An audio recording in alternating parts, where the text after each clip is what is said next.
A, não sei se vocês lembram, primeira, na primeira aula dessa, dessa disciplina, eu fiz uma pergunta para você sobre questão de ter interesse, né, ou não, de ser professor, é, né, seguir a profissão, porque eu acho que isso é uma questão que atravessa muito o curso de licenciatura, porque são muitos interesses, assim, cada um com um interesse diferente aqui na licenciatura. E, e é interessante, né, que é um curso que acaba é, atendendo esses diversos objetivos, né, que não só formar professores. Enfim, são vários benefícios, né, que se tem um curso de geografia de licenciatura, principalmente noturno, que permite aí a conciliação com outras atividades, né.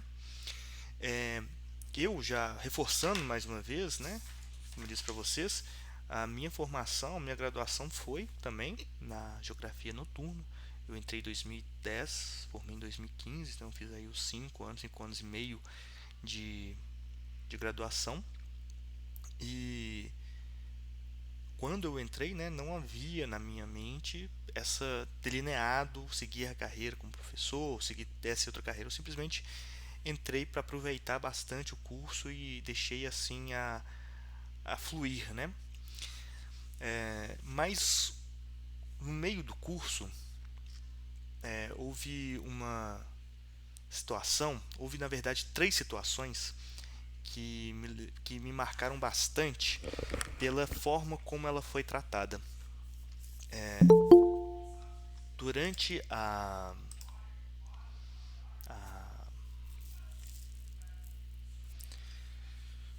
durante, né, o curso, nós ouvimos muito sobre, né, algumas disciplinas relacionadas à educação e essa discussão sempre vinha, né? Teve um momento que houve uma mudança no currículo, na grade curricular do curso de Geografia e Licenciatura, e houve ali reuniões para explicar, né, as mudanças, dos motivos de se retirar algumas disciplinas e tal. Nessa situação e em outras que sucederam, uma professora em particular falava muito assim com a turma sobre algo que eu faço um pouco aqui, né, sobre dizer sobre a carreira, e me marcou muito alguns dizeres. Uma delas foi que o curso de licenciatura noturno forma apenas, nas palavras, né, que foram ditas, professores do ensino básico, né, seria direcionado totalmente para o ensino básico. E aí até no momento eu questionei sobre a formação de professores do ensino superior e a resposta foi que não. E nas palavras dessa pessoa disse assim: não, já tem professores demais aqui, talvez lá no Nordeste, lá no Norte vocês podem ser. Isso foram palavras que me marcaram muito. Enfim, e depois também, em outro momento, quando eu já estava seguindo, né, um pouco mais essa carreira na área de licenciatura, eu questionei de novo para essa mesma pessoa sobre pluralidade da carreira, né, do professor. Na verdade, era uma aula que ela dizia sobre ter que aprender a dar aula para pessoas que não querem ser professor. Isso é algo que realmente, de fato, acontece. A disciplina aqui, né, o curso tem que atender esses diversos interesses, como eu havia dito para vocês. Mas, mas foi um dizer assim que foi outras coisas, né, que procederam, que era meio que dizer assim: desisto de tentar convencer alguém aqui a ser professor e vou ter que aprender a lidar aí com essa galera que está aqui e que não quer ser professor. Então tem que saber dar aula de licenciatura para pessoas que não querem dar aula. A minha intervenção na hora foi dizer: tá, beleza, depois de tanto massacre, será que teria como falar um pouco dessa pluralidade, nos convencer a ser professores, né, a levantar essa moral? E eu dei o exemplo sobre a pluralidade, no sentido de, por exemplo, dar aula particular e ser, por exemplo, professor de cursinhos, né, pré-vestibular. E aí veio outro massacre. Não, nada disso, isso não deveria nem existir. Vocês, na verdade, mais uma vez, né, serão professores do ensino básico. Bom, não há nenhum problema em ser professor do ensino básico, mas me incomodou muito essa taxação de ter uma só direção, como se o professor tivesse já uma formação destinada para um tipo de carreira. E, pelo menos assim, na minha observação, isso não é uma realidade. Isso me marcou muito, porque no momento eu já estava sendo professor particular e de cursinhos pré-vestibulares, e era o que eu tinha ali naquele momento de experiência, e segundo essa pessoa disse assim, isso não deveria nem existir. Algo que eu discordo, não sei vocês. O que vocês acham sobre isso, né? Bom, então para não... Eu senti que talvez eu estivesse reproduzindo esse... esse é, pudesse estar de alguma forma reproduzindo essa ideia de o que é o seu professor e já criando aí barreiras, criando aí é, perspectivas pessimistas ou algo assim. Então eu resolvi pegar esse tempinho aí da aula, gente. Eu juro que eu vou ser breve para que o grupo 5 possa apresentar, né? Hoje nós estamos com essa janela também, né? De ser só um grupo. E só falar um pouquinho assim sobre um pouco da minha experiência para ver se de alguma forma isso, pelo menos eu não saí aqui com alguma culpa de ter causado o mesmo que foi causado comigo nessa dessa e comigo com a turma, né? De criar essa péssima impressão sobre o que é ser professor e ser formado como licenciatura. É, e aí, pessoal, assim, não esperem, né, nenhuma relação de simplesmente assim destino de uma pessoa, né? A questão de ser um professor é uma formação mesmo e ela é criada de forma sensata, né? A minha carreira, assim, se fosse fala de início de professor, começou ainda no ensino básico, no ensino médio, quando eu fui convidado a dar aula de forró, né, para umas oficinas que tinha na escola. E era até remunerado, assim, bem baixo, mas foi muito importante porque foi a primeira vez que eu fui chamado pelos meus colegas de professor e isso aí me chamou a atenção para essa questão de estar ali, de alguma forma, coordenando uma turma e passando conhecimento e o pessoal querendo muito aquilo lá. Foi uma experiência muito boa. Mas isso foi bem anterior, né? Durante a minha graduação, eu comecei lá no comecinho mesmo assim a ser chamado para algumas oficinas, como uma vez o Museu Abílio Barreto me chamou para fazer oficinas em escola infantil sobre orientação e localização. Eu acho que até comentei com vocês sobre esse vez, né? Como os alunos da escola infantil que não tinham contato com o conteúdo de geografia conseguiram absorver bem aquele conteúdo e já reproduzir, né? E também estava replicando coisas que eu estava aprendendo no laboratório Terra e Sociedade, onde eu era bolsista de extensão, de práticas agroecológicas e cursos, né, de agroecologia que eu repliquei numa escola rural no sul de Minas. Né? Eu tinha essa bolsa de extensão lá no Jequitinhonha e tinha uma escola rural chamada Fazenda Escola Fundamar, que eu tinha aí uma relação mais forte, e aí eu fiz essas oficinas lá e foi muito bom, foi muito bom. Pena que a escola, essa fazenda escola fechou aí no governo do Zema. E aí depois eu comecei com as aulas particulares. Uma amiga minha falou de um local que estava precisando de vaga, eu fui lá, me candidatei e eu comecei dando aula numa salinha, esses núcleos, né, educacionais de reforço escolar, em que essa salinha é quase que uma função de espaço, de secretariado, né, que combina aulas e você é chamado para dar aula e eles te pagam aí uma parcela. Na realidade, uma parcela bem baixa. Depois eu descobri que o professor lá recebia apenas um terço do que era cobrado. E era cobrado muito caro dos pais, né, desses alunos. e era repassado muito pouco. Isso daí era complicado. Você ralava pra caramba para ganhar pouco. Então, assim, eu absorvia muito desse dinheiro, né? Que era pago. Então, é complicado. Eu também dei aulas particulares de forma autônoma, que depois dá para você fazer essa relação aí com os pais, contatos e tal. E aí é mais interessante. Mas de toda forma, para ter mais contatos, essas salinhas serviram bem para isso. E aí só depois, quando eu estava quase formando, que eu consegui uma vaga no Bernoulli. E aí lá eu fui monitor platonista por uns 3 anos. Foi muito bom, foi uma experiência muito boa, porque eu aprendi bastante sobre esse contato direto com o aluno, com as dúvidas, e aprendi muito, absorvi muito sobre o conteúdo escolar, coisa que na faculdade não é o não é o a- ela por si só não te dá todo esse aparato que é passado nas escolas, né, principalmente no vestibular. E lá no Bernoulli também tive a oportunidade de trabalhar na editora, que foi uma experiência bem interessante assim. Vi coisas interessantes e coisas bem complicadas de uma editora sobre a industrialização, a indústria da produção de material didático, né? É bem complicada essa parte também. E, a- e também comecei a produzir questões para o Enem, né? Isso foi muito interessante também. Aprendi bastante sobre como formar, né, um item do Enem, e por isso que eu me interessei tanto assim por essa forma de questão fechada.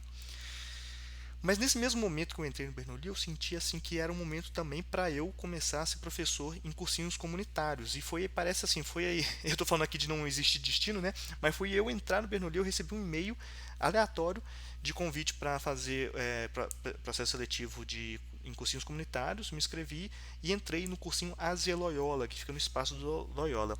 E foi uma experiência muito legal. Fiquei 3 anos lá e logo fui coordenando a parte pedagógica e a parte também de atividades extra classe. Fizemos trabalho de campo, a escola apoiava com um ônibus para levar o pessoal para Ouro Preto, para o Iotim, para não sei onde, a gente fazia visitar os museus. Foi muito legal, foi uma experiência que eu pude inovar bastante, né? Ali eu acho que foi um espaço seguro para eu poder inovar técnicas, é, é, diversas, né? Não tinha aquela cobrança de ser um professor pago que tem cliente ali, né? Os pais podem reclamar.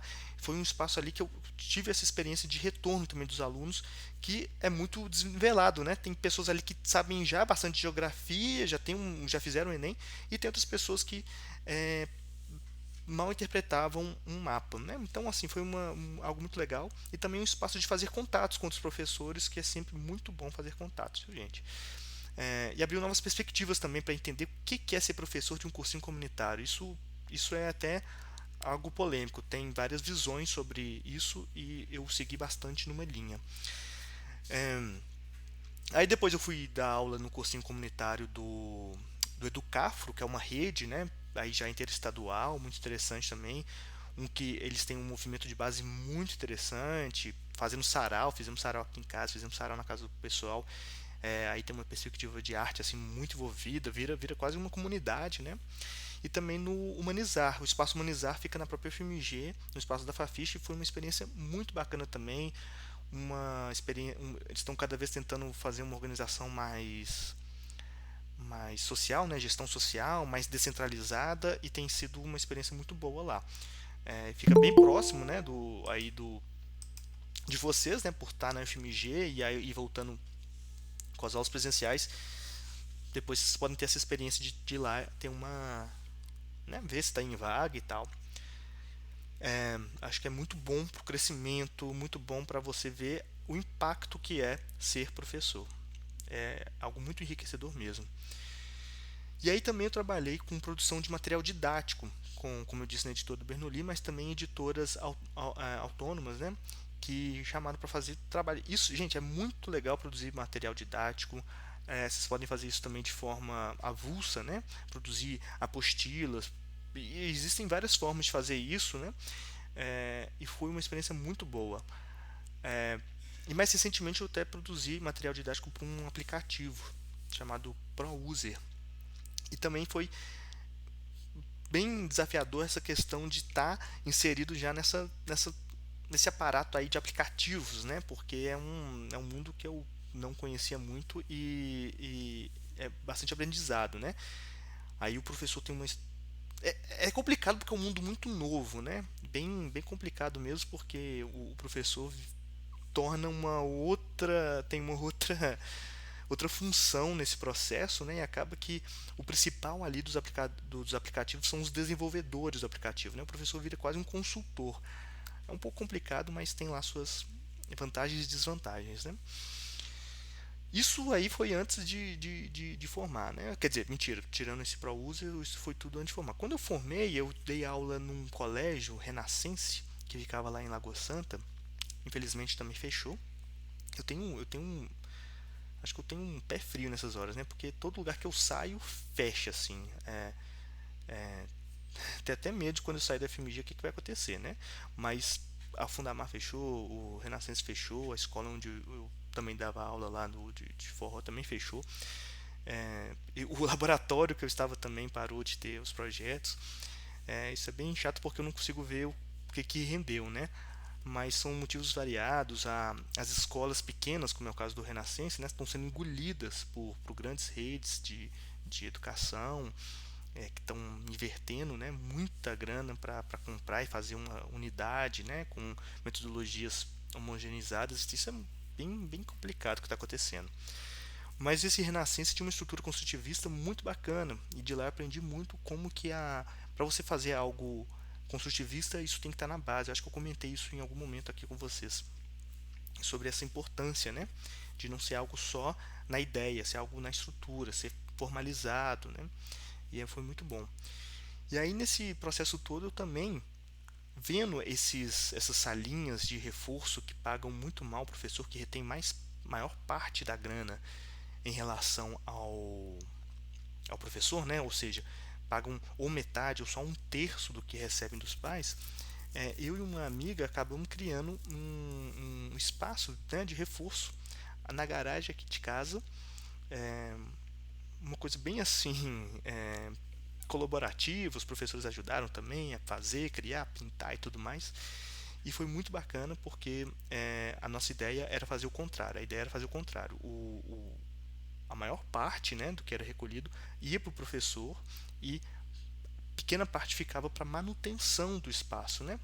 Isso foi uma experiência muito interessante. Foi desde 2016, durou 4 anos e nós fizemos vários projetos também nesse espaço, é, projetos de humanidades, de exatas, de redação, de aulas gravadas e tudo mais. E um deles foi o que a gente chama de Geotexto, que inclusive é o mesmo nome ali do canal, né, do YouTube, que a ideia era seguir no canal do YouTube, mas que era uma ideia de fazer associação da redação do Enem com conteúdos de geografia. Né? Então a gente preparava ali os conteúdos de geografia para ser meio que chaves assim, para a pessoa quando fizesse a prova do Enem tivesse uma não precisasse de ficar pensando não, qual que vai ser o tema, qual que vai ser o tema. Ele treinasse de sempre aplicar conteúdos escolares da geografia para fazer definição por associação, né? Relacionar qualquer tema que fosse com algum tema de geografia. Então, o tema é envelhecimento. Então vamos falar sobre demografia. Olha, a população está envelhecendo, quais são os benefícios. E o que nós fizemos foi passar nas escolas públicas fazendo essas oficinas, né? E foi muito bacana, foi uma experiência muito interessante mesmo. Houve um impacto muito evidente também, né, dos alunos pela primeira vez estarem tendo acesso uma preparação para o Enem. Aí nós fizemos uma apostila, vai por conta própria, distribuímos para esses alunos e infelizmente todo esse projeto que já estava assim na ascensão encerrou por causa da pandemia, né? Nós até tentamos adaptar para o online, mas preferimos encerrar tanto o espaço, né, de salinha quanto esse projeto Geotexto que já estava decolando. E por fim também até participei de aulas gravadas, esses cursos pré-vestibulares online, chamava Universo do Enem, chegamos a gravar o curso todo, mas teve problemas aí na divulgação, na gestão dessa parte aí do marketing, que acabou né, não tendo o andamento como esperávamos, mas foi uma experiência também muito legal. Foi muito bacana por coordenar essa parte aí pedagógica, de construir o conteúdo programático de várias outras disciplinas associando com geografia. Foi um aprendizado e tanto, inclusive de, né, caso alguém tenha essa oportunidade, gente, e tiver com algum assessor aí de marketing, tomem muito cuidado, porque a parte pedagógica tem que estar sempre mais presente do que a parte de marketing, né? Quando isso tem uma inversão, a coisa pode desandar. E bom, e finalmente eu cheguei aqui na FMG, né? Estou aí há 3 anos, na verdade são 4 semestres, né? Que foram em 3 anos e que, assim, né? Mostra um pouco da diversidade, da possibilidade que essa carreira pode levar vocês, né? Então, eu só queria passar isso para mostrar para vocês que há muito o que se fazer. Acho que eu não, acho que eu ainda também não cheguei no máximo longe disso. Eu gosto muito de diversificar, cada hora experimentar novas oportunidades, né? E que acho que todo mundo aqui tem tem um próprio trama, né? Uma própria trajetória para se traçar da carreira de professor ou não. E de toda forma também, isso eu estou contando aqui só da minha trajetória na licenciatura, mas tem outra trajetória muito forte na consultoria ambiental que para mim foram complementares. Então, assim, quem não tiver querendo ser professor agora, tiver querendo ser outra coisa, eu acho que tem a oportunidade de fazer essas conexões o tempo todo. Nada é definido. Na verdade, para ser professor, eu acredito que tenha que sim diversificar a carreira, porque professor é aquele que tem que conhecer, tem que sair um pouco também da bolha só do mundo aí escolar, experimentar, né, trabalhos em diversas áreas para poder estar sempre aprendendo sobre coisas que não estão dentro da licenciatura e poder isso vai auxiliar, né, com certeza na profissão. Isso aqui que eu estou falando também, né, para causar nenhum tipo de ansiedade. Nossa, tem que ir lá, tem que ser professor, que tem que correr atrás. Na verdade, isso daí é mais para mostrar essa diversidade e que se você estiver fazendo uma outra coisa agora, mas ainda quer ser professor, vai aproveitando essas oportunidades. Eu acho que um caminho muito bom é sendo professor de cursinhos comunitários. Eu acho que é uma experiência muito boa e é uma contribuição muito forte, seja como professor, como monitor, fazer contato com professores de outras áreas, conversar sobre projetos. Isso daí, gente, é muito enriquecedor. Acho que é um ótimo caminho para exercitar, né? Para quem estiver ansioso para começar a entrar em sala de aula. Acho que é um bom impacto e ali é uma relação que não tem, né? Nenhuma relação de remuneração. Então isso é ser professor na lata ali, na forma mais crua de ver assim, poxa, eu tô aqui para ensinar somente. Então o que que o retorno, né? A sua remuneração é a reciprocidade com os alunos. Aquilo dali é fantástico para crescer. É, e por fim, gente, só dizer que, assim, particularmente dizendo, eu acho que é uma profissão maravilhosa. Ser professor é uma profissão, assim, que de todas as outras que eu já tive, né? Já tive profissão bem variada aí, desde, sei lá, auxiliar de campo, office boy e, e como eu já disse para vocês, né, perito de juiz. Professor é uma profissão maravilhosa. Da flexibilidade que se tem, da autonomia, do retorno, do contato. E, infelizmente, o mundo do trabalho tende a tornar essa profissão pesada e até mesmo medíocre em alguns pontos, né? Por essa questão da educação bancária, né? Ela destrói muito da profissão. Então, só quem estiver aí querendo seguir a carreira, não esqueçam disso, né? Desse motivo inicial que fazem vocês professores. Isso aí o mundo do trabalho acaba confundindo a gente e levando a desistir ou a repensar ou não desistir, encarar, mas toda hora, né, querer pensar coisas, repensar, né, o que é ser professor. Isso é importante, mas sempre lembrando ali do que te fez, das suas motivações, eu acho que é importante para não deixar o mundo do trabalho destruir a sua vontade de ser professor. Acho que isso é bem importante. Bom, falei demais, aguardando aí o pessoal chegar. É, e bom, é isso. O grupo 5 aí, imagino que já esteja todo mundo, né? Quem estava aí chegando atrasado já deve estar aí. E passo a palavra para vocês. Beleza. Professor, eu vou apresentar o slide, aí qualquer coisa, eu não tem como eu voltar e mutar meu microfone. Eu acho que não tem. Qualquer coisa, se tiver muito barulho do meu, você faz né? Tudo bem? Pode deixar, sem problema, Raul.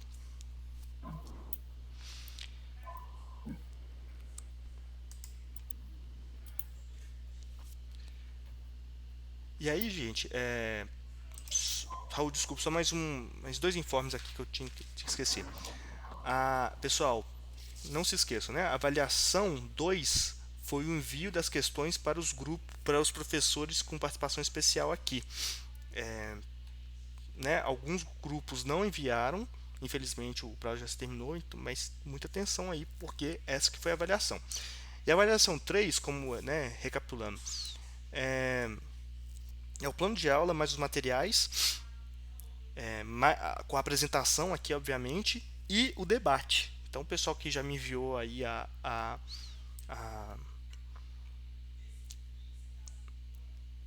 avaliação da forma avaliativa do grupo que vai debater, já registrei aqui, gostei muito dos retornos, assim, estou arquivando todos aqui. Inclusive, queria perguntar se alguém é contra isso, né? Eu pensei em pegar essas mensagens e encaminhar para os grupos que estão sendo avaliados. Isso não tem identificação de quem é, mas se alguém achar que não é legal fazer isso, me fala, porque eu pensei em fazer esse retorno para o grupo poder é, ver, né, pela qualidade das avaliações, gostei muito. E isso eu estou avaliando quem está debatendo, obviamente, né? Beleza, Natália, que bom. Eu vou repassar então para os grupos. E aí, gente, se eu acho que todos estão ali identificados para qual grupo está sendo avaliado. E aí eu vou fazer esse encaminhamento, tá? Professor, então no caso é uma avaliação da atividade avaliativa do grupo, né? Isso. Eu Vocês, né? estava achando que era fazer atividade avaliativa, em alguns momentos eu achei isso. Não, mas então, Luiz, a minha recomendação foi essa, de vocês pegarem a avaliação, encarar ela como uma avaliação mesmo, porque eu acho que a melhor forma de você avaliar uma avaliação é fazendo ela, né?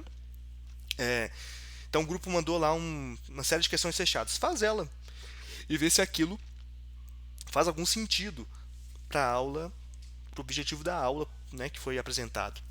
É uma proposta que eu acho que é a melhor forma de você ler, interpretar essa avaliação deles. E aí, Luiz, a ideia é que você vai lá e me passe o que você achou da avaliação do grupo, qual foi a proposta avaliativa do grupo. É uma espécie de debate. E isso eu estou avaliando quem? Estou avaliando, no caso, você avaliando outro grupo. Entendeu? Isso é uma.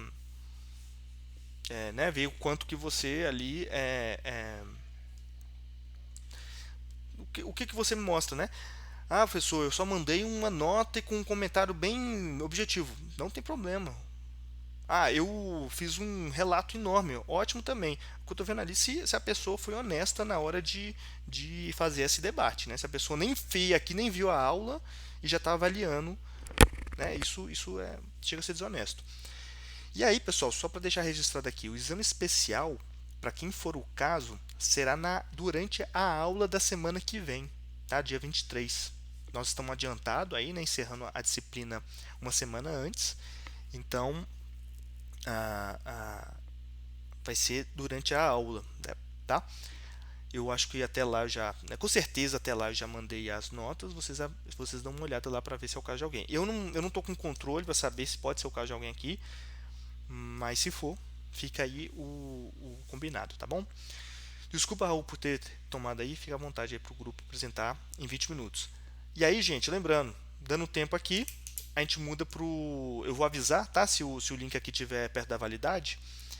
E eu aviso o grupo e a gente muda para outro link. Nós temos aí ainda 25 minutos, acho que é tranquilo para a gente começar o debate, para vocês terminarem a apresentação e a gente começar o debate no outro.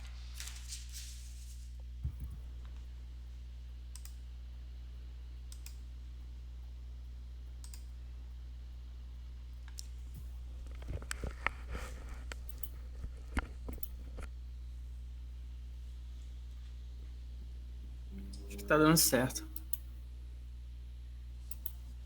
Beleza. Boa noite, professor. Boa noite, turma.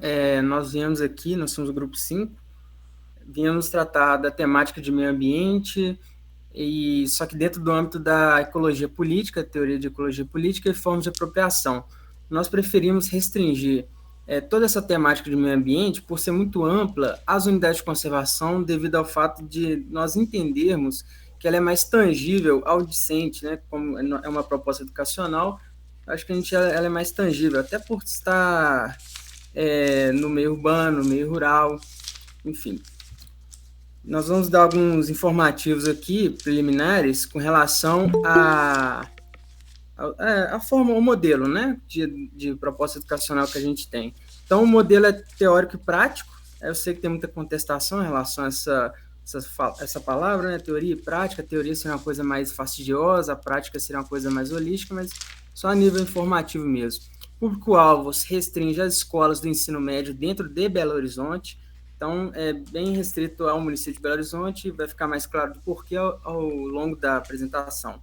O enquadramento na BNCC seria competência específica 3 da área de Ciências Humanas e Sociais Aplicadas, que diz respeito a contextualizar, analisar, avaliar criticamente as relações das sociedades com a natureza e seus impactos econômicos e socioambientais, trazendo soluções. E o tempo a ser utilizado é uma aula teórica de 50 minutos, como normalmente mais 5 horas de excursão. Sim, existe uma excursão proposta e depois será explicada melhor. Já entrando no conteúdo, o meio ambiente, ele, nas formas de apropriação, ele se dá por meio de poderes, que são ações antrópicas. Essas ações antrópicas, elas representam uma forma bilateral, que seria o poder público e o privado. O poder público, ele tem uma forma, entre aspas, mais engessada, que a gente pode falar que é o SNUC. O SNUC é uma disposição legislativa, né? Uma lei federal, a nível federal, que trata das unidades de conservação. O SNUC é só um acrônimo para Sistema Nacional de Unidade de Conservação da Natureza, que faz uma criação, implantação e gestão das unidades de conservação, fazer uma gestão do meio ambiente, no território, de uma área. E nós temos um elemento mais variável, bem variável, são os governos. Cada governo tem um ideário de gestão ambiental diferente. Nem sempre é tão diferente sim, mas a gente entende que cada governo, pelo menos, tem algumas diferenças, né, de como fazer gestão ambiental. Já no poder privado, a gente tem o capital, que seria o agente mobilizador de interesse, porque ele vai utilizar da plataforma do espaço, né, com um potencial ambiental que ele vê, para se reproduzir. Então, o capital é o agente mobilizador de interesse, e as empresas são executoras disso, porque elas vão executar essa apropriação, né, da área que está sendo visada. São coisas interdependentes, né, o capital, as empresas, o público privado, enfim. Aí eu vou partir agora só dar 3 exemplos simplórios no que diz respeito à questão de forma de apropriação do meio ambiente. A primeira delas é a barragem. Barragem no Brasil, existe muito costume de fazer pequenas barragens, principalmente em Goiás, Minas Gerais, Ceará, interior de São Paulo. Então as barragens podem ser diversas, pode ser para retenção da água, porque tem uns resíduos minerais, tem a questão da produção de energia elétrica, né? Então, utiliza-se ali o desnível topográfico, pegando a energia potencial das águas, e no Brasil, como nós temos muitos rios meandrantes, eles vêm com bastante energia, e ela gira uma série de pás que fazem energia cinética, gerando energia elétrica. Então, é muito importante a barragem para a produção de energia, por exemplo. Raul, só posso pedir uma coisinha? Uhum. Tá vendo essa barra aí que tá falando? Sim. Só porque apareceu ali uma fonte, aí. Valeu. Tá. Quer voltar à fonte? Não, sem necessidade, obrigado. Okay. Indo adiante, atividade mineradora. A atividade mineradora ela é bastante importante para a construção civil, e a mineração em si é mais ampla, também tem a ver com extração de petróleo, gás natural, água, mas eu coloquei a mineração de forma geral, o exemplo aí da mineração pela Vale em Brumadinho. grande problema da mineração, quando ela é feita de maneira irregular, é que ela se apropria das paisagens. E em Minas Gerais isso é bastante visível, né? Você pega ali no Craton do São Francisco, naquele cinturão mineiro, onde tem os minerais do topázio, da birita imperial, um pouco de ouro, de ferro, até pelo solo laterítico, você vai ver uma grande apropriação dessas serras. Esse que é o grande problema, mas é uma atividade imprescindível à necessidade humana, né, principalmente da construção civil, da tecnologia. O agronegócio é uma atividade bastante polêmica, tendo em vista que ela representa boa parte aí da produção da riqueza nacional, só que é às custas de danos ambientais, né? Então, conforme o último relatório do CPE-ESALG, na USP, em 2020, o agronegócio representou 26,6% do PIB, sendo que em 2019 ele representava 20,5%. Só que o problema do agronegócio também é que ele tem uma baixa empregabilidade. Em 2020 foi 4,1% dos empregos, sendo em 2021 reduziu ainda mais. Tem aumentado mais nível superior nessa área. Mas, assim, aquela questão, existe poluição nas águas, né, por causa do agronegócio, que os substratos da agroindústria, eles são erodidos e passam para os corpos d'água. Tem a questão do péssimo manejo do solo, também tem a questão da saúde pública, que é afetada, porque esses alimentos não são de boa qualidade, tendo em vista que o agronegócio trabalha na perspectiva do varejão, enfim. Agora nós vamos tratar do racismo ambiental. O racismo ambiental, a gente entendeu ele como uma forma de necropolítica, que, de maneira muito simplória, a gente pode falar que é um incentivo à morte dos grupos étnicos. Então, é o seguinte, da maneira prática, ocorre da seguinte maneira. O Estado, junto com as empresas, o poder público e privado, como havia dito, eles querem empreender uma determinada área. Só que tem um grupo étnico que está ali, né, circunjacente à área. Aí o que acontece é o seguinte, eles não ouvem a população étnica daquela área.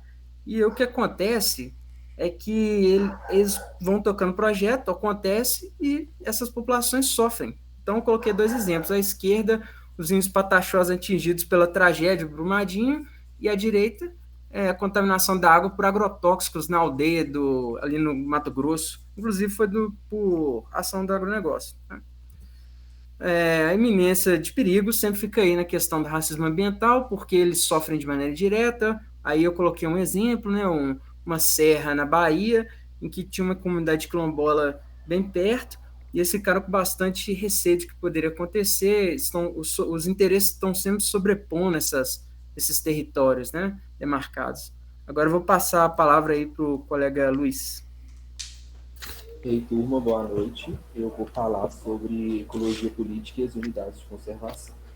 Bom, eu vou começar com o conceito de ecologia política normativa, né, que é tratado pelo Roberto Miranda no texto dele sobre ecologia política e territorialização, que é um tipo de corrente que surgiu em resposta dos movimentos de ecologia humana que negligenciavam, de certa forma, as dimensões políticas das interações homem-ambiente. São correntes que estavam em evidência ali na década de 60, 70, e a ecologia política normativa veio como resposta, né, a essa corrente, que tem como intuito a preservação da natureza e a gestão de recursos, justiça social. Bom, adiante eu vou falar sobre a questão das unidades de conservação, né, como que a criação do Parque de Yellowstone em 1872 nos Estados Unidos foi um marco, de alguma forma, para essa concepção, né, da conservação do meio ambiente. E veio aí como um momento histórico para o mundo. Em seguida, eu venho trazendo essa questão da conservação do meio ambiente, que tem sido uma pauta central no mundo. E uma dessas formas tem sido feita por delimitação de áreas com baixas ações antrópicas, contendo uma paisagem natural. E aí se traz a questão, né, do que seriam os interesses dos poderes políticos públicos e privados, né, de delimitar essas áreas para se tornarem unidades de conservação. Pode seguir. Bom, aqui a gente chega no artigo 2º, né, do SNUC, que foi o Sistema Nacional de Unidades de Conservação da Natureza, Lei 9.985 de 2000, e eu vou ler o artigo 2º. unidade de conservação, espaço territorial e seus recursos ambientais, incluindo as águas jurisdicionais com características naturais relevantes, legalmente instituído pelo poder público, com objetivos de conservação e limites definidos, sob regime especial de administração, ao qual se aplicam garantias adequadas de proteção. Essa lei, ela rege todas as unidades de conservação no Brasil, que são divididas em 3 âmbitos, né, que são as federais, estaduais e municipais. De certa forma, a gente pode compreender o SNUC, né, como um sistema de leis que tem critérios e normas para a criação, implantação e gestão das unidades de conservação no Brasil. Pode passar, Raul.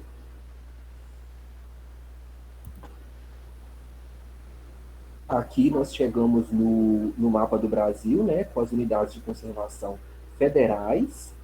A gente consegue compreender que existe uma concentração dessas unidades na região norte do país, né, e tem uma informação que, no caso, seria a responsabilidade da fiscalização e do manejo dessas unidades de conservação, que é realizado, né, pelo ICMBio. Uma curiosidade é que no Brasil são 334 unidades de conservação federais. Pode seguir.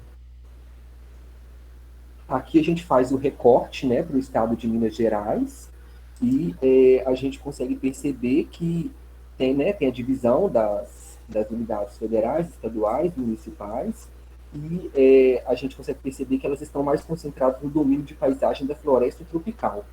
Essas unidades de conservação estaduais são gestadas pelo IEF, que é o Instituto Estadual de Floresta. Mas, de alguma forma, né, como eu disse acima, o SNUC rege todas essas unidades, mas quem fiscaliza e realiza o manejo seria esse IEF, que é o Instituto Estadual de Florestas. Pode seguir. Aqui a gente faz um recorte dentro do estado de Minas Gerais, né, que é para a região metropolitana de Belo Horizonte e o colar metropolitano. A gente consegue perceber que existe um grande número de unidades de conservação municipais. Essas são gestadas, né, pela prefeitura. A gente tem um exemplo próximo de todos, que seria ali na Avenida Afonso Pena, que seria o Parque Municipal Américo René Jeanet, né, que é um parque gestado pela prefeitura. E um exemplo de parque estadual nas redondezas da cidade seria a APA, né, que é a Área de Proteção Ambiental Sul, da região metropolitana de Belo Horizonte. Eu queria fazer uma adenda, uma curiosidade em relação a essas unidades, porque elas são divididas em 2 categorias, né? As categorias de proteção integral e as categorias de uso sustentável. O Parque Municipal, por exemplo, ele está dentro dessa categoria de proteção integral, que prevê a preservação da natureza, admitindo apenas o uso indireto dos recursos naturais. Agora, na categoria de uso sustentável, que poderia se enquadrar a Área de Proteção Ambiental Sul da região metropolitana de Belo Horizonte, seria, no caso, a categoria de uso sustentável, né, que prevê o uso desses recursos humanos, ou desses recursos naturais, e de formas ambientalmente corretas, socialmente justa. Pode passar, Raul. Pode. E, por fim, o último slide, o último mapa, faz o recorte da cidade de Belo Horizonte, na qual a gente consegue perceber que existem, né, unidades de conservação estadual e municipal dentro do limite de Belo Horizonte, mas a unidade federal só na região metropolitana mesmo. Pode seguir. Então, pessoal, dando continuidade, boa noite. Também faço parte do grupo 5. E agora eu vou falar um pouco mais desse recorte. Vocês estão me ouvindo bem? Só para eu poder saber. Sim. Estamos ouvindo bem. Eu, assim, lamento muito por fazer isso, mas nós podemos trocar de link? Já tem o aviso aqui, eu tô com medo de cortar e eu não querer fazer Não, outra intervenção na sua. tranquilo. Pode ser? Aproveitar aí a. Então, pessoal, vamos para outro link, tá bom? Até lá.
já quase todo mundo aqui. Desculpa mais uma vez, viu, gente, pela intervenção. Tranquilo, eu imaginei que a gente ia ter que fazer isso mesmo.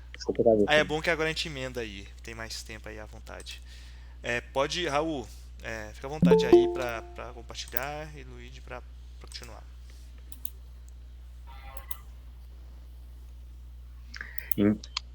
Então, beleza, gente. Aí agora, dando continuidade, né? A gente vai fazer um recorte mais próximo aqui da gente, né? Que é da Serra do Curral, que é uma unidade de conservação que ela fica localizada, ela faz parte, né, do limite sul de BH. E em 1997, ela foi escolhida no plebiscito como o principal símbolo de Belo Horizonte, né? Tendo em vista que ela tem uma importância na fundação da cidade, né? A Serra do Curral, desde 2012, ela é um parque, né, um parque municipal, e ela também faz parte da APA Sul, da região metropolitana de Belo Horizonte, como o Luiz falou. A questão que envolve a Serra do Curral atualmente é que ela é centro de um grande interesse do setor imobiliário e da mineração em Belo Horizonte. Ainda mais tendo em vista que ela está numa região que está teoricamente confinada ali, né, que é a Zona Sul, que não tem muito para onde se expandir. Então, com isso, ela acaba sofrendo muito do interesse imobiliário e da mineração. Pode passar, por favor? Posto isso, tem uma proposta, né, de PEC que está sendo tramitada na Assembleia Legislativa, que ela está visando o tombamento da serra, né, enquanto uma estratégia para poder resistir, né, aos interesses imobiliários e da mineração na região. Tendo em vista que já tem um projeto do setor minerador da região, da criação do complexo minerário da Serra do Taquaril. Esse seria um grande complexo, né, administrado por duas grandes empresas, em que eles teriam mais ou menos um projeto de 30 anos de exploração nessa região. Como esse artigo aí pode falar, desde os anos 60, né, foram feitas algumas tentativas parecidas com essa, né, tanto pelo IFAM quanto pela Prefeitura de Belo Horizonte, visando esse tombamento, né, como eu disse, como uma estratégia. Uma vez que esse tombamento, ele vai garantir a preservação da fauna, da flora, e uma vez também que a Serra do Curral ela é um corredor ecológico, né, e está envolvido também nessa questão a qualidade do ar da cidade e a segurança hídrica também. Pode passar, por favor, para a próxima? Então, existe esse projeto que é uma iniciativa, né, popular de moradores da região metropolitana e de alguns deputados, né? Então, o Legislativo está envolvido com isso também, e algumas instituições, né, como a UENG e o próprio Manuelzão e entre outras instituições assim importantes, né, que eles estão buscando o tombamento, né, da Serra do Curral. Nesse site, se vocês quiserem acessar depois, é tombeaserradocurral.com.br. Tem um vídeo da Duda, a vereadora mais votada de Belo Horizonte, né, explicando um pouco mais sobre quais seriam os impactos desse empreendimento, né, que seria esse complexo minerário da Serra do Taquaril, que se estenderia por grande parte, né, dessa região da APA Sul, né. Pode passar, por favor? Então, aí mais uma notícia, né, que sobre a ação do Ministério Público, né, a notícia de dezembro de 2021, em que o Ministério Público ele consegue suspender a licença ambiental da construção na área, porque desde os anos 90, algumas secretarias, né, da prefeitura têm dialogado com esses setores imobiliários. Então, já existia todo um investimento, né, para a construção de algumas residências, né, nessa área que a gente conhece hoje como Mangabeiras, né, e o Ministério Público só conseguiu agir recentemente, né, embargando essas autorizações. Pode passar, por favor? E aí mais um artigo, né, do Tempo, falando sobre a votação que tá transitando, né, na Assembleia. A previsão é que seja concluída em 6 meses, né, tendo em vista que essa reportagem é do mês passado, né, então se espera que dentre esses 6 meses a Assembleia vote esse tombamento. E a partir disso, tanto o IEFA quanto o IFAM, né, vão agir, né, em relação à Serra do Curral. Já adiantando para a nossa proposta, pode passar, por favor? Como a gente está falando da Serra do Curral, é uma unidade de conservação próxima aqui da gente, então a gente pensou, como parte da proposta, fazer uma excursão, né, com o objetivo mesmo de aproximar os alunos dessa paisagem, né, que a gente está explicando, desse conflito de interesses, né, e ao mesmo tempo propiciar essa experiência com a unidade, né. Então, basicamente seria uma proposta de campo, né, que a gente faria uma caminhada partindo ali da Praça Estado de Israel, entrando no parque, né, passando pelo Mirante 1, pelo Mirante 3 e avançando até o outro mirante, o Mirante da Serra do Curral, que é de onde a gente consegue ter uma visão bem melhor, né, sobre esses empreendimentos da mineração ali no entorno e do avanço do setor imobiliário. A gente imaginou mais ou menos uma caminhada de mais ou menos 1 hora, né? Mas dentre isso a gente ia fazer algumas pausas, né? Para a gente poder conversar e trocar ideia sobre o que a gente sobre o que a gente iria experienciar, né, na Serra. Avançando um pouco mais então, aí agora a gente tem uma indicação multimídia, dentre as várias, né, assim, tanto o Manuelzão como a Rede Minas tem um vasto material falando sobre a Serra do Curral, e a gente selecionou essa reportagem, né, que é do jornal da Rede Minas, o Jornal Minas, que fala desse processo de tombamento, né, então fala da importância e a participação de algumas pessoas que são muito importantes nesse processo, né. Vocês me ouvem? Sim. Tá. Já encaminhando para a atividade, a gente só fez um adendo aí, que é o seguinte, tem a seguinte pergunta aí: qualquer cidadão brasileiro pode intervir protegendo o meio ambiente? Conforme o entendimento aí do remédio constitucional, né, na Constituição Federal de 1988, no artigo 5º, no inciso 73, qualquer cidadão é parte legítima para propor uma ação popular que vise anular ato lesivo ao patrimônio público ou de entidade que o Estado participe, à moralidade administrativa e ao meio ambiente. Eu coloquei aí no grifo. Então, como é que está na prática? Aí o seu governador, enfim, prefeito, não sei de onde você mora, ele faz algo que está ferindo o meio ambiente, você pode propor essa ação popular, né? E ajuizar essa ação para vetar essa ação dele, né? Que está fazendo mal ao meio ambiente, enfim. Agora, indo para a nossa atividade, nós elaboramos a atividade totalmente em conexão com isso, com o que foi dito aí pelo Luigi, da Serra do Curral. Basicamente, a gente fala isso tudo que ele falou muito bem, né? Sobre a questão de mineração, questão das belezas espeleológicas, cênicas, e pela apropriação da atividade mineradora e também da imobiliária. E a gente fala o seguinte, explica por que essa área, Serra do Curral, vem sendo mais apropriada pela atividade mineradora, quais os danos podem ser causados com a intensificação dessa atividade de forma irregular, e também diga qual é o interesse econômico contido nisso. Assim, bastante simples. Para auxiliar, a gente colocou aí o link, o URL, né, o Manuelzão, que vai dar total suporte para a pessoa conseguir responder isso.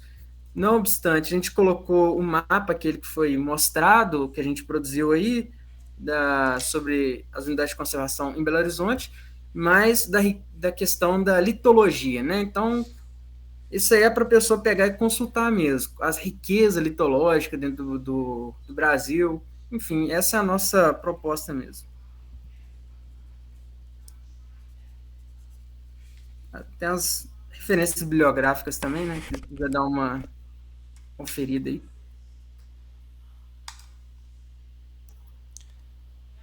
É isso? É isso. Perfeito, ó, maravilha. Parabéns ao grupo, palmas virtuais aí pro grupo, porque ficou muito bom, muito bom. Tenho muitas perguntas para fazer, comentários, mas vou tentar aí mais uma vez passar para a turma primeiro. Se alguém quer fazer algum comentário, alguma pergunta, intervenção.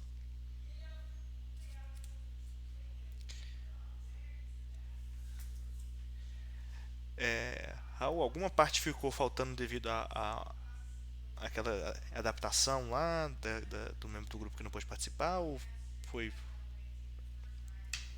Não, deu certo. O integrante que não pôde comparecer, eu apresentei a parte dele, que foi a finalização. Ah, maravilha, beleza.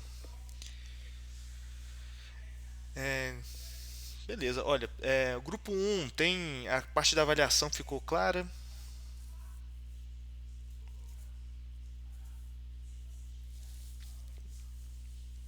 Membros do grupo um aí que vão fazer essa parte aí do debate, ficou clara essa parte do avaliativa?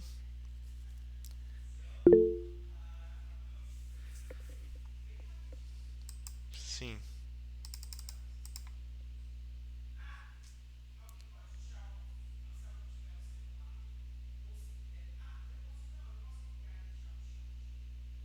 Se é da parte do grupo 2? É porque no plano que você mostrou, acho que o grupo 1 avaliava era o grupo 2.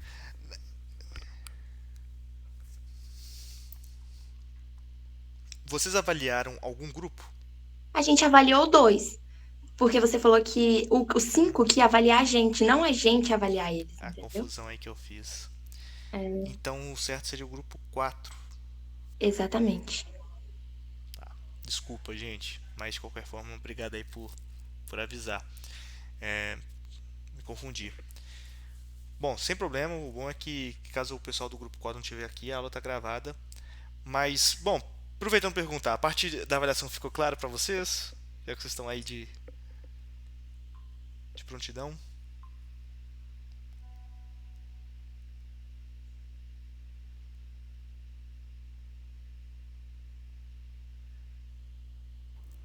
Professor, tudo jóia? Tudo jóia. Eu sou do grupo 4, eu não entendi o que você falou. Você é do grupo 4, né? Você fez alguma avaliação de algum grupo? Fiz. A gente avaliou o grupo 3. 3.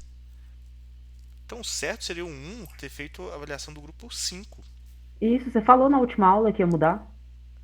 É que Mudou? não é que mudou, mas porque isso era o combinado. Eu acho que Não, mudou porque na última aula o grupo 3 pediu pro 4 apresentar primeiro. Não, mas isso não muda essa questão da avaliação, não. Isso só mudou a ordem, apenas. Mas é porque tava grupo 1 avalia o 2, grupo 2 o 3, o 3 o 4 o 5 e o 5 o 1. É porque isso daí é a confusão da palavra avaliar. O grupo 1 manda a avaliação para o grupo 2. O grupo 2 manda a avaliação para o grupo 3. O grupo 3 manda a avaliação para o grupo 4. O grupo 4 manda a avaliação para o grupo 5. O grupo 5 manda a avaliação para o grupo 1. Tá. Então, o certo seria vocês terem avaliado o grupo 5. Mas sem estresse, sem estresse. Eu recebi a avaliação de vocês, tá? Sobre o grupo 1, eu tenho aqui anotado tudo. E se foi uma confusão aí de falta de comunicação, sem problema, peço pro pessoal aqui que está presente, né, dar essa observação de como que o grupo 5 fez a avaliação. Mas, grupo 5, caso também for necessário, eu faço então esse debate. Nas outras disciplinas sempre houve algum grupo que ficou sem debatedor, e aí eu assumi como debatedor, e qualquer coisa eu faço essa parte aí, tá bom? Professor, mas eu tava conversando aqui no grupo com as pessoas e teve uma pessoa que ela não fez a avaliação do meu grupo, do grupo 1. Então, seria uma possibilidade da gente fazer de novo, Perfeito. Se você, né? perfeito. É Se porque, quiser na mandar. verdade, eu tava achando que a gente ia elaborar um texto e mandar pra você falando sobre eu achei que o grupo ia juntos fazer um texto e mandar pra você a avaliação. Aí eu descobri hoje que era individual. É individual. Ai, meu Deus. Aqui, gente, mas olha só, sério mesmo. Isso não é motivo de ONU pra ninguém, não, tá? De ônus pra ninguém, não. Isso aí a gente acerta. Acho que a Mariana deu uma ideia muito boa, né? A oportunidade aí de pessoal que ainda não fez a avaliação mandar para mim. Mantém isso. Me mandem no WhatsApp ali de forma individual e privativo para eu ter uma noção de como que vocês avaliam a avaliação do grupo 5. De toda forma, eu também assumo essa parte aí, devido a essa confusão de fazer essa avaliação do grupo 5 também, tá? Vou... É, Pode ser? eu tenho uma dúvida. Pode Na falar. verdade, não é necessariamente sobre avaliação, mas é porque hoje eu tava lendo o plano de aula de novo, Uhum, e aí eu vi que teve a prova 2. uhum. Eu não sei se eu fiz ela. Eu não sei se foram as questões que a gente elaborou ou se teve um outro texto que a gente tinha que ter mandado. Então, não, o avaliação 2, eu fui informando durante as aulas essa mudança. A partir da terceira apresentação, eu falei, ó, gente, em vez de ter uma avaliação no final, que a ideia seria, na realidade, muito parecida com a avaliação como ela foi feita, que seria juntar essas perguntas, fazer uma mescla e pedir para que os grupos respondessem essas perguntas que foram realizadas pelos outros grupos, só de enviar a pergunta já foi a avaliação. O seu grupo, se ele enviou essas questões, eu tenho anotado aqui também quais grupos enviaram e para quais, e como que os professores avaliaram essas perguntas, se foi uma pergunta muito fora do contexto, meio que chutada, ou se foram questões que eles avaliaram como boas, isso aí que foi a avaliação. Ai, que bom. Tá? Então, calma. Então, eu posso avaliar o grupo 5 hoje, já que eu não avaliei o 2. Sim. Aí, até quando eu posso mandar avaliar? Normalmente o pessoal está me passando no mesmo dia porque está quente. Mas não deixe, nesse caso, como é a última apresentação, não deixe de enviar até a sexta, que na sexta eu vou Tá. fazer o fechamento, tá? Tá. Mas isso tudo está registrado, então avalie o grupo 5 que aí tudo fecha bem. Pode ser? Ok, então. Perfeito. E aí, gente, qualquer desacordo que tiver sobre isso, não entendi e tal, faz igual a Camila, pergunta que a gente faz um jeito aí para ficar tudo bom. Professor, eu tô usando o login de um amigo meu, perdão. Aqui quem tá falando é o Igor. Igor, eu conheci pela voz, você conhece pela voz. Olha, que bom. Mas aqui, uma pergunta. O senhor vai mandar algum retorno dessas avaliações? Como é que é? Tá. Qual a avaliação? Das avaliações que cada grupo fez e tal, e se o senhor vai mandar algum retorno pra gente sobre o como se fosse um geral, assim, das críticas que fizeram a nós. Pronto. Isso que eu tinha falado no começo. Se alguém ficava incomodado, de eu encaminhar essa análise, né, para os grupos que estão sendo analisados. Ninguém achou ruim, então eu vou passar. Eu vou encaminhar. Ok. Tá? E assim, fiquem à vontade para fazer isso com vocês mesmos. Antes de eu comentar então sobre o grupo 5, já vou até falar para vocês. Olha só, gente, vou fazer essa promessa aí, mas eu acho que eu vou me complicar demais com ela. Até sexta-feira eu vou fazer a minha avaliação do plano de trabalho, material e apresentação, tá? E vou mandar para os grupos para a gente fechar o plano de aula. Depois disso feito, eu peço para vocês encarecidamente que postem o plano de trabalho, o material, a avaliação no fórum, que acho que foi ideia inclusive de vocês mesmos, né, de criar esse fórum, tá lá no último dia de aula. Postem o material para que todos da turma tenham acesso a esses planos de aula. Isso era inclusive uma coisa que eu queria falar sobre o grupo 5. Esse plano de aula que vocês estão apresentando é basicamente assim, pronto, totalmente estruturado para você simplesmente ir lá e aplicar. Né? Todos esses recursos que vocês passam, todas essas, inclusive já inserindo na legislação, isso, gente, é muito melhor. Garanto para vocês que é muito melhor do que quando vocês forem aí chegarem aí no conteúdo, tá dando uma aula para uma turma. Nossa, chegou a parte de meio ambiente, deixa eu pegar aqui no YouTube uma aula de meio ambiente e replicar. Isso, gente, é muito ruim para a profissão de professor, né? Que é replicar algo e ainda feito de forma assim. Não sei, eu sou muito crítico com as aulas que são disponíveis aí no YouTube, tá? São muito conteudistas, muito feitas assim na pressa para agradar um público e quando é para vestibular ainda, para o Enem, eles nem olham para o Enem para saber o que realmente cai. Tá? Então, assim, isso pensando no Enem, tá, gente? Eu não acho que toda aula seja voltada para isso, não, mas pensando no Enem, isso acontece demais. Então, quando vocês pegam um plano de aula pronto, e plano de aula compartilhado é a melhor coisa que tem, vocês têm ali uma chance de avaliar quais são os autores, qual é a perspectiva, a, né, a entrada que aquela aula está possibilitando. Então a ideia seria vocês publicarem, né, disponibilizarem o plano de aula de cada grupo depois de sexta-feira, que eu acho que é até o momento que eu puder dar o ok lá no grupo de cada um sobre o plano de aula, já, vamos dizer, corrigido ou só validado, né? Eu não estou dizendo que os grupos vão ter que fazer nenhuma alteração, não. Só que eu ainda não vi os planos de aula com um olhar de correção, eu só vi para poder preparar aqui para a aula. Ah, tá. Depois eu tenho outra pergunta para vocês. Mas deixa eu fazer primeiro os comentários, que eu quero muito perguntar umas coisas para vocês. Grupo aí 5, posso pedir, Raul, se não for um problema, você apresentar de novo aquele mapa que vocês mostram sobre o mapa de UCs no Brasil? Posso. Se quiser, até mostro no QGIS ao vivo, se quiser, não sei. Vou mostrar o mapa, vai. Tanto faz. Vou apresentar aqui. Tem uma pergunta minha. Os mapas são autorais?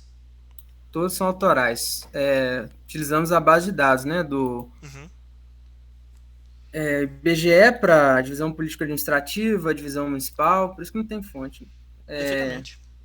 E o de litologia foi o CPRM.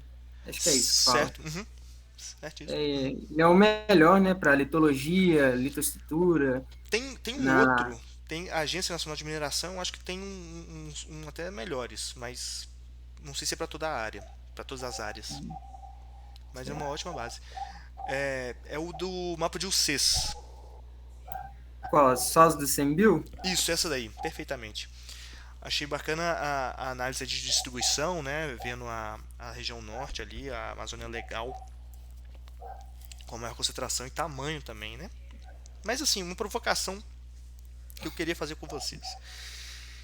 Vocês falam sobre apropriação e esse tipo dual que nós temos entre o público e o privado, que de fato né, no cenário que nós assistimos de neoliberalismo, esse dualismo está cada vez mais confuso, inclusive, mais atenuado.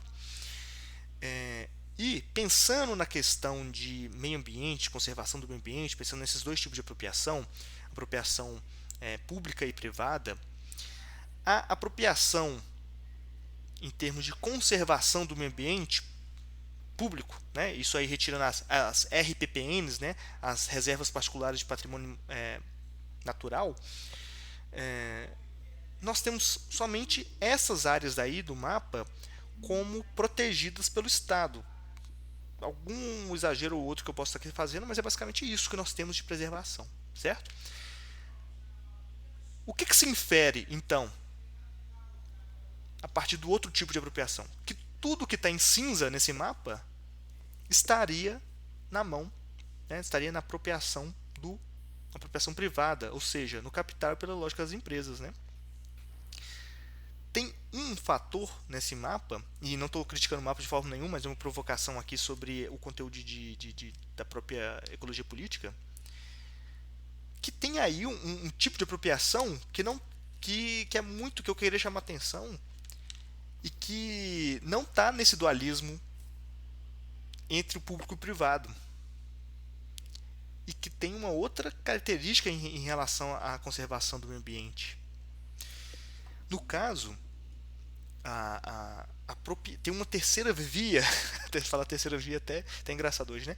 Existe uma outra forma de apropriação do espaço que é invisibilizada, mas que tem eu acho que talvez é o destaque na forma de conservação do meio ambiente, que eu acho que eu até comentei em algum momento aqui da aula sobre a apropriação comum do espaço, os espaços comuns, né, os bens comuns, Que aí, no caso, por exemplo, que pode entrar nesse mapa seria, eu sei que não é o escopo, tá? Não estou fazendo uma crítica à aula, porque eu acho que ela foi bem objetiva em termos de unidade de conservação, mas seria a apropriação, por exemplo, de terras indígenas ou de povos tradicionais que são territorializados, né? Que tem ali já a sua demarcação cartográfica, que são formas de proteção também da terra. Né? Então existe essa outra forma de apropriação, que é do comum, que ela entra com uma importância muito forte na questão da preservação do meio ambiente, mesmo porque ela está fora, ela escapa também do outro dualismo da conservação, preservação, exploração, né? Porque é assim como a sociedade ocidental pensa. Se você não está conservando, então é para explorar, é para exaurir, né, os recursos naturais. E essa forma comum de se utilizar os recursos tem vários estudos que demonstram ser formas que até indicam maior preservação do próprio ambiente. Tem um caso ali no noroeste de Minas Gerais, bem no extremo noroeste de Minas Gerais, ali na divisa da Bahia com Goiás. Não sei se vocês estão vendo essa marca ali, que é o Parque Grande Sertão Veredas, né? É um parque que tem, como diz o nome ali, o objetivo de conservar parte do cerrado e esse ecossistema endêmico que são as veredas. E o mais curioso é que o próprio nome diz, né, Grande Sertão Veredas, que é uma referência à obra do Guimarães Rosa, que diz sobre populações, sobre os chamados veredeiros, né, que são populações que vivem nas veredas, populações ribeirinhas, populações gerazeiros, povos tradicionais que vivem no cerrado e utilizam esse ecossistema. Quando implantaram esse parque com esse nome, uma das ações mais violentas dele foi expulsar os moradores do local. Né? Expulsou, dizendo assim: vocês estão aqui, vocês estão explorando o meio ambiente, então vocês têm que se retirar, vocês vão ser deslocados, desapropriados para a preservação do meio ambiente. Isso já é uma contradição, uma vez que o próprio nome diz sobre, né, uma referência a esses povos que vivem no local, eles foram expulsos desse local. E a consequência ambiental disso, segundo alguns estudos tem vários estudos, um deles é do Carlos Dairel, que é uma pessoa muito interessante ali que atua ali em Montes Claros, na região, e ele mostra que as veredas foram assoreadas com a preservação delas, com a preservação, ou seja, a proteção integral delas, porque aquele manejo dos povos tradicionais é o que fazia elas terem mais vida. É uma harmonização que houve ali entre o uso sustentável, tradicional, com a natureza.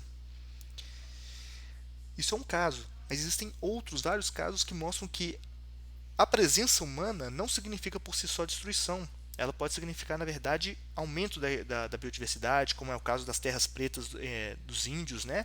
São terras com fertilidade superior do que a natural em grande porção da Amazônia, que são solos que foram produzidos, manejados por vários anos, com bactérias que não existiriam naturalmente lá no local. E hoje a própria Amazônia desfruta dessa fertilidade que foi implantada.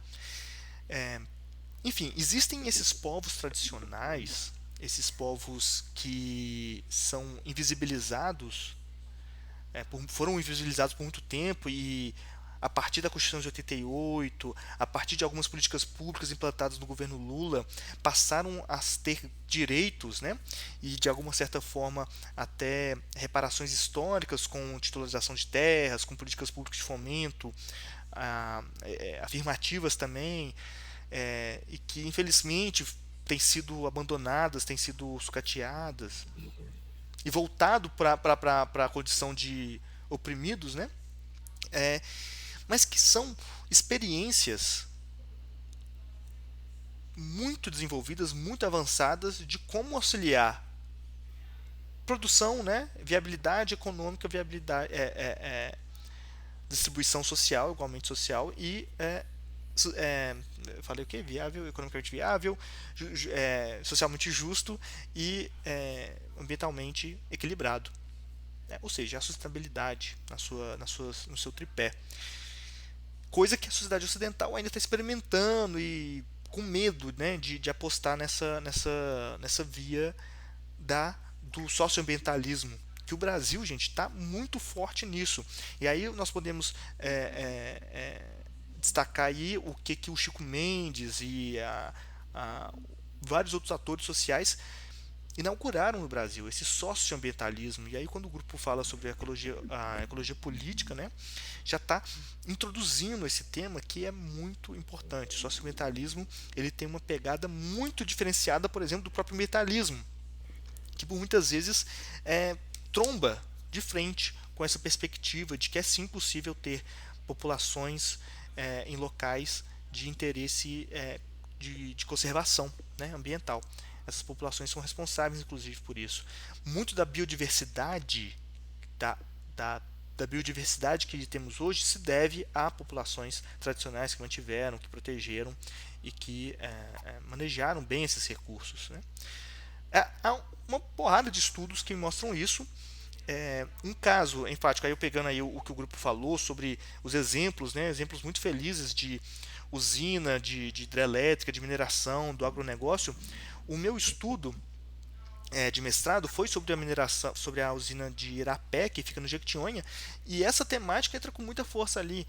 Para resumir grande parte assim do que se tem sobre esse assunto, uma das consequências de Irapé até hoje foi a implantação do Parque Estadual de Grão-Mogol, que é uma mitigação da hidrelétrica em cima de 40 famílias, né, de uma comunidade chamada Tingui, ali na região norte de Minas, e que a população que vive lá é proibida, né, não conseguiu desapropriá-los por questões jurídicas, mas eles são proibidos de utilizar energia elétrica para não poluírem o meio ambiente. Coisas assim que começam com isso e terminam muito pior em termos de contradição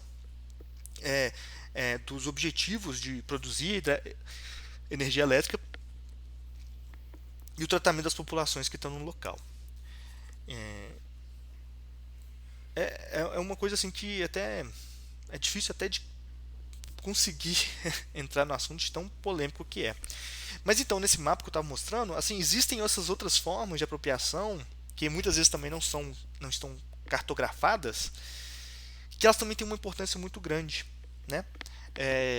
Eu acho que o interessante desse mapa mostra o seguinte, que essas são as unidades de conservação. Isso não significa que a parte em cinza esteja na mão da propriedade privada.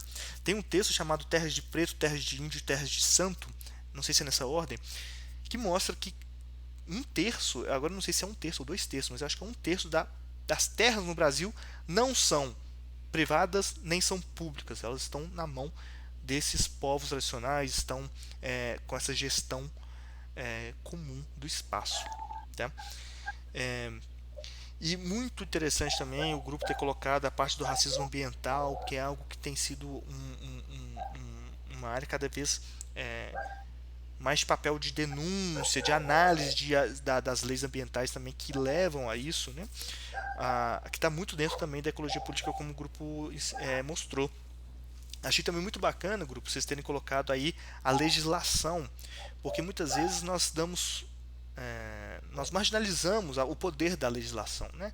A gente está analisando ali o mundo material, o mundo das realizações, esquecemos que muito delas estão previstas ou protegidas ou não respeitadas, mas estão lá na legislação. Isso tem que se voltar sempre, inclusive mostrando aí o poder de atuação que o cidadão tem, né, numa sociedade democrática, de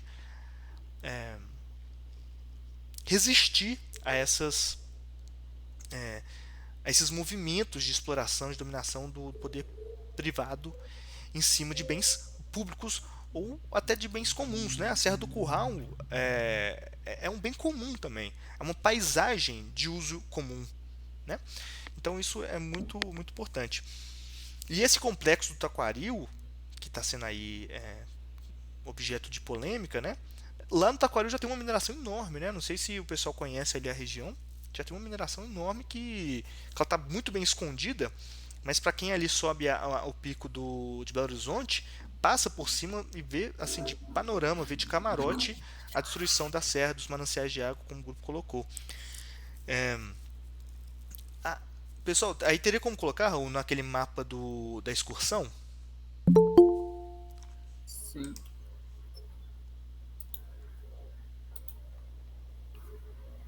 Ó, legal demais.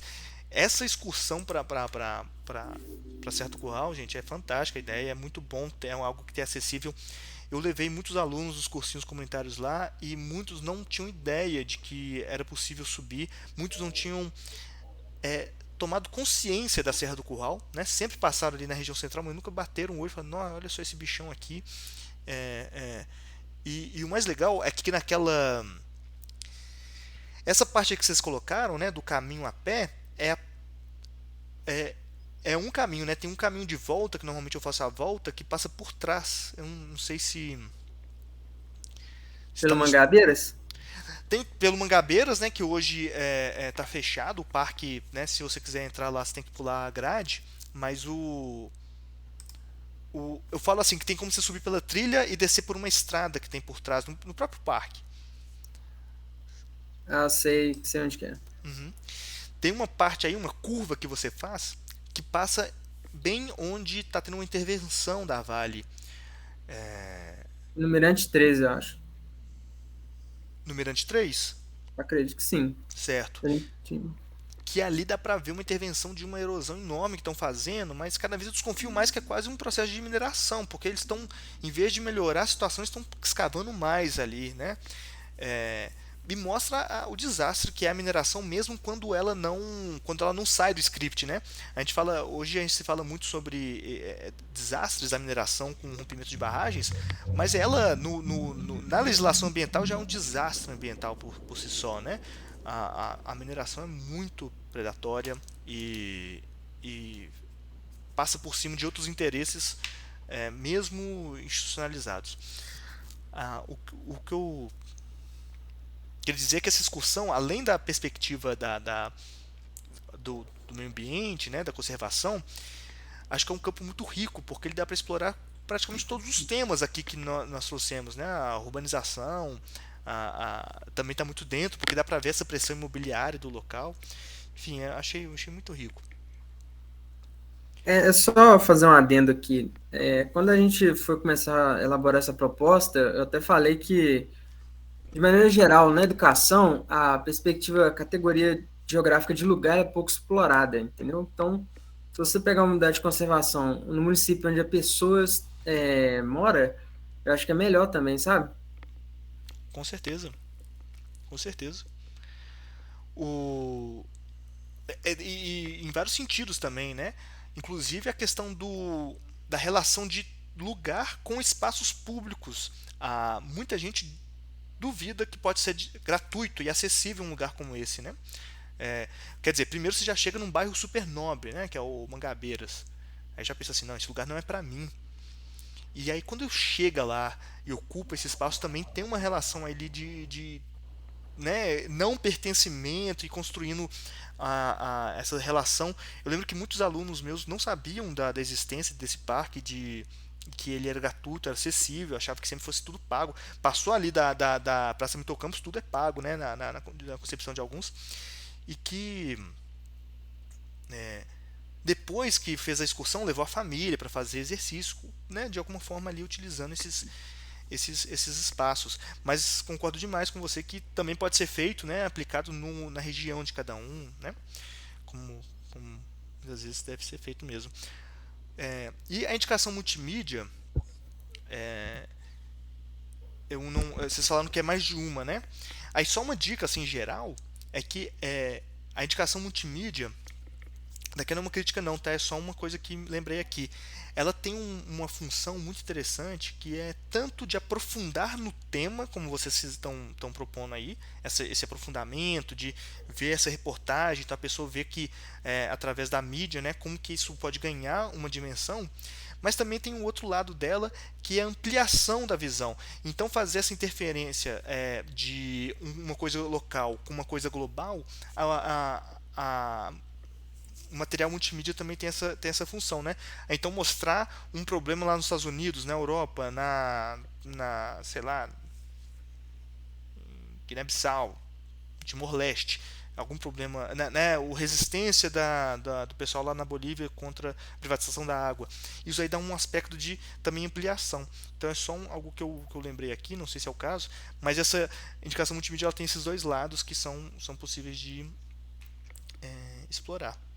Então, gente, falei demais, mas é porque eu me interessei muito pelo tema, como que ele foi abordado, pela estruturação,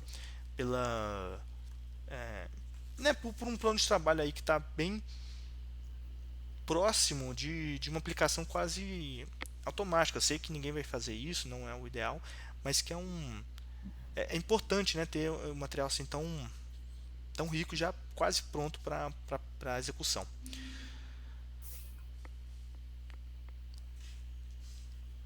É isso.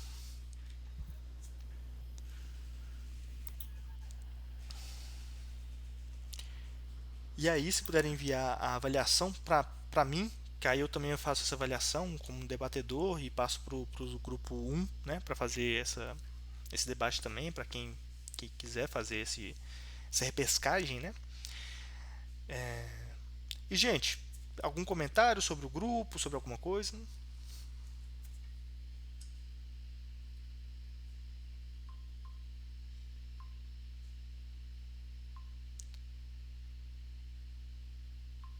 Não? Bom, vou aproveitar então ainda o nosso tempo para fazer outra pergunta. Gente, eu gosto muito de fazer isso, principalmente nos últimos dias de aula, porque acho que é um aprendizado mútuo aqui. Gostaria de saber o retorno de vocês sobre a disciplina de forma geral e a minha forma de avaliar essa disciplina, né? Então, igual os grupos estão fazendo entre eles, quero saber um retorno de vocês aí. E, gente, estou preparado aqui para ouvir críticas pesadas, como já aconteceu, e também sugestões, né? Alguém aqui gostaria de falar sobre como que foi esse processo avaliativo, se isso gerou mais dor de cabeça? Eu já recebi alguns, né, falando sobre essa dificuldade de fazer trabalhos em grupo, dos problemas que isso gera e que principalmente de forma remota, né, como que isso dá dor de cabeça, como isso pode diminuir a qualidade do produto final. Muita gente que talvez até falou assim, não, prefiro fazer sozinho, né, porque acho muito confuso, que isso é normal. Então, assim, esses retornos para mim são muito, muito valiosos. Alguém gostaria de falar algo?